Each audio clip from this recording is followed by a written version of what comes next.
Ano ang monopolyo?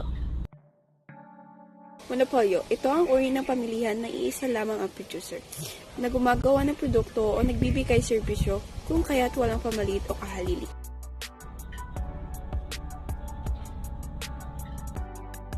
Halimbawa ng monopolyo ay ang Sanwad at Iselco.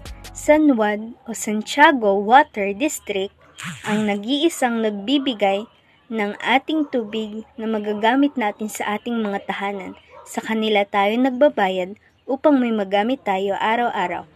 Ang Iselco naman o Isabela Electric Cooperative ang nagbibigay din ng ating mga kuryente upang may magamit tayo sa ating mga tahanan at sa mga gawaing bahay. May kakayahang hadlangan ang kalaban dahil sa mga patent, copyright at trademark. Gamit ng intellectual property rights, hindi makapasok ang ibang nais na maging bahagi ng industriya, nakapareha sa hanay ng produkto at serbisyong nililikha ng mga monopolista. Ano nga ba ang patent?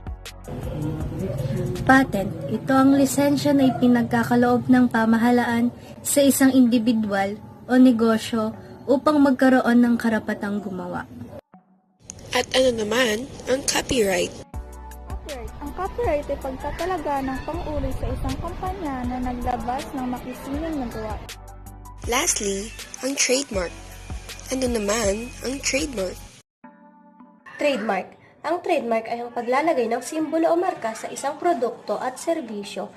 Ito ay nagsisilbing pagpapakilanlan ng isang kumpanya na siya ang may gawa o ang may-ari nito. Ngayon, alam na natin ang ibig sabihin ng monopolyo. Kadalasan ay may patent, copyright at trademark ang isang monopolyo upang maprotektahan sila at hindi magaya ng iba ang kanyang produkto.